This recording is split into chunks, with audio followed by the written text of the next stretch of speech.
जीवित परमेश्वर के न्याय के वचन। उत्पत्ति की पुस्तक अध्याय 31। फिर लाबान के पुत्रों की ये बातें याकूब के सुनने में आई। याकूब ने हमारे पिता का सब कुछ छीन लिया है और हमारे पिता के धन के कारण उसकी यह प्रतिष्ठा है। और याकूब ने लाबान के चेहरे पर दृष्टि की और ताड़ लिया कि वह उसके प्रति पहले के समान नहीं है।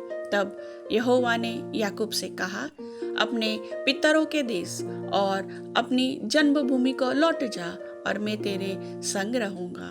तब याकूब ने राहेल और लिया को मैदान में अपनी भेड़ बकरियों के पास बुलवा कर कहा, तुम्हारे पिता के चेहरे से मुझे समझ पड़ता है कि वह तो मुझे पहले के समान अब नहीं देखता, पर मेरे पिता का परमेश्वर मेरे संग है।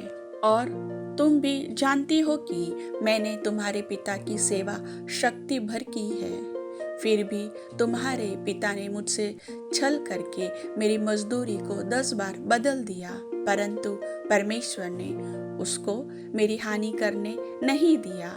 जब उसने कहा, चित्ती वाले बच्चे तेरी मजदूरी ठहरेंगे, तब सब भेड़ बकरियां चित्ती वाले ही जनने लगी। और जब उसने कहा, धारी वाले बच्चे तेरी मजदूरी ठहरेंगे, तब सब भेड़ बकरियां धारी वाले जनने लगी। इस रीति से परमेश्वर ने तुम्हारे पिता के पशु लेकर मुझको दे दिए। भेड़ बकरियों के गाभिन होने के समय मैंने स्वप्न में क्या देखा कि जो बकरे बकरियों पर चढ़ रहे हैं वे धारी वाले, चित्ती वाले और धब्बे वाले हैं। तब परमेश्वर के दूत ने स्वप्न में मुझसे कहा, हे याकूब। मैंने कहा, क्या आज्ञा?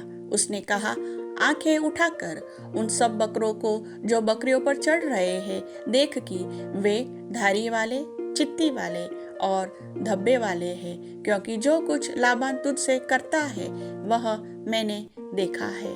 मैं उस बेतेल का परमेश्वर हूँ जहाँ तूने एक खंबे पर तेल डाल दिया था और मेरी मन्नत मानी थी। अब चल, इस देश से निकलकर अपनी जन्मभूमि को लौट जा। तब राहेल और लिया ने उससे कहा, क्या हमारे पिता के घर में अब भी हमारा कुछ भाग या अंश बचा है? क्या हम उसकी दृष्टि में पराये न ठहरी? देख, उसने हमको तो बेच डाला और हमारे रुपए को खा बैठा है। इसलिए परमेश्वर ने हमारे पिता का जितना धन ले लिया है वह हमारा और हमारे बच्चों का है। अब जो कुछ परमेश्वर ने तुझसे कहा है वही कर। तब याकूब ने अपने बच्चों और स्त्रियों को ऊंटों पर चढ़ाया और जितने पशुओं को वह पद्दनराम में इकट्ठा करके धनाढ्य हो गया था, सबको कनान में अपने पिता इसहाक के पास जाने की मनसा से साथ ले गया। लाबान तो अपनी भेड़ों का ऊन कतरने के लिए चला गया था और राहेल अपने पिता के गृह देवताओं को चुरा ले गई। अतः याकूब लाबान अरामी के पास से चोरी से चला गया। उसको न बताया कि मैं भागा जाता हूँ। वह अपना सब कुछ लेकर भागा और महानद के पार उतरकर अपना मुंह गिलाद के पहाड़ी देश की ओर किया। तीसरे दिन लाबान को समाचार मिला कि याकूब भाग गया है, इसलिए उसने अपने भाइयों को साथ लेकर उसका 7 दिन तक पीछा किया और गिलाद के पहाड़ी देश में उसको जा पकड़ा। तब परमेश्वर ने रात के स्वप्न में अरामी लाबान के पास आकर कहा, सावधान रह, तू याकूब से न तो भला कहना और न बुरा।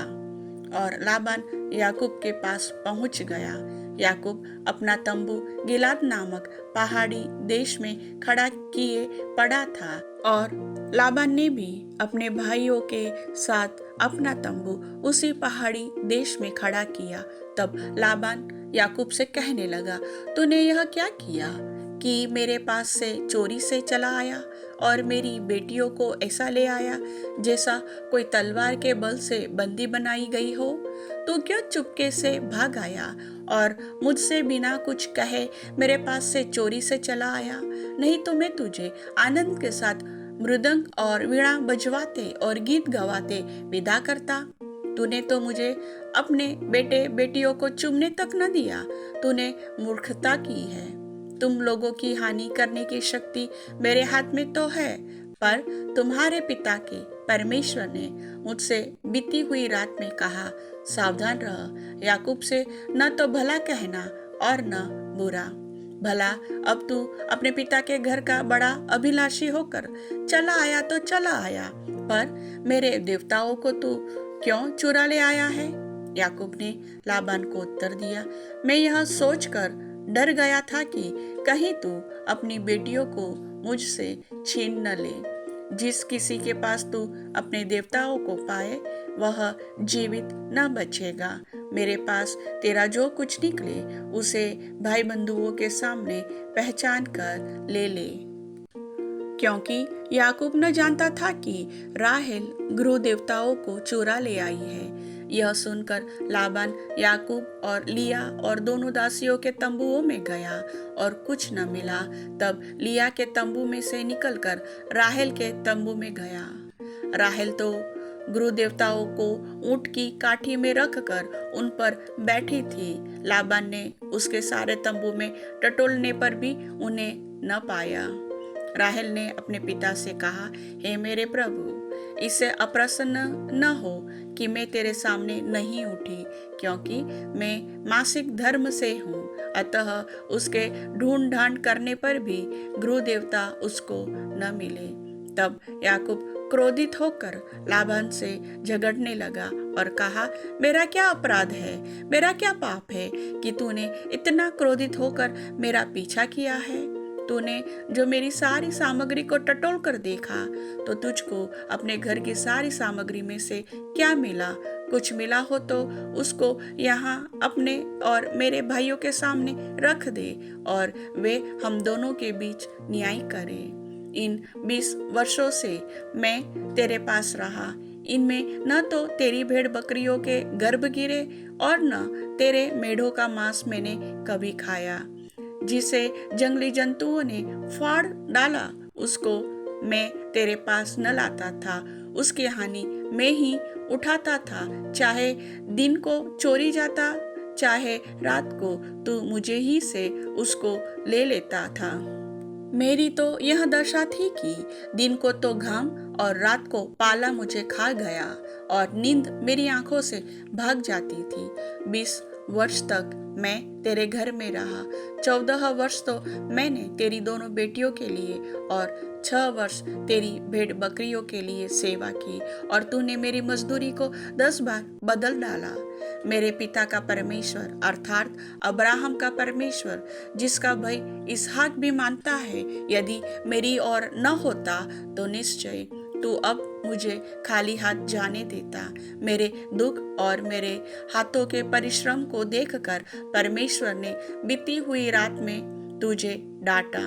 लाबान ने याकूब से कहा, ये बेटियां तो मेरी ही है और ये पुत्र भी मेरे ही है और ये भेड़ बकरियां भी मेरे ही है, और जो कुछ तुझे देख पड़ता है वह सब मेरा ही है। परंतु अब मैं अपनी इन बेटियों और इनके संतान से क्या कर सकता हूँ? अब आ, मैं और तू दोनों आपस में वाचा बांधे और वह मेरे और तेरे बीच साक्षी ठहरी रहे।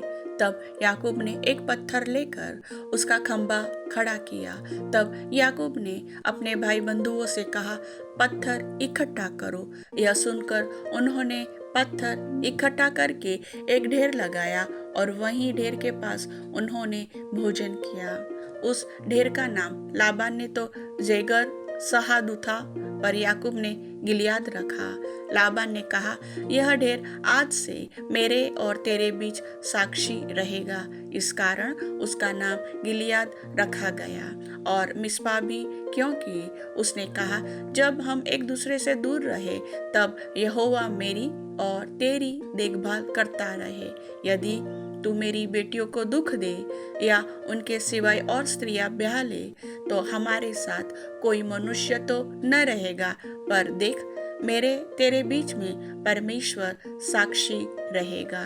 फिर लाबान ने याकूब से कहा, इस ढेर को देख और इस खंबे को भी देख, जिनको मैंने अपने और तेरे बीच में खड़ा किया है। यह ढेर और यह खंबा दोनों इस बात के साक्षी रहे कि हानि करने की मनसा से न तो मैं इस ढेर को लांघ कर तेरे पास जाऊंगा, न तू इस ढेर और इस खंबे को लांघ कर मेरे पास आएगा। अब्राहम और नाहोर और उनके पिता तीनों का जो परमेश्वर है, वही हम दोनों के बीच न्याय करे। तब याकूब ने उसकी शपथ खाई, जिसका भय उसका पिता इसहाक मानता था। और याकूब ने उस पहाड़ पर बलि चढ़ाया और अपने भाई बंधुओं को भोजन करने के लिए बुलाया। तब उन्होंने भोजन करके पहाड़ पर रात बिताई। भोर को लाबान उठा और अपने बेटे बेटियों को चूमकर और आशीर्वाद देकर चल दिया और अपने स्थान को लौट गया। प्रभु वचन के सुनने वाले सभी भाई बहनों को आशीष दे। आमीन।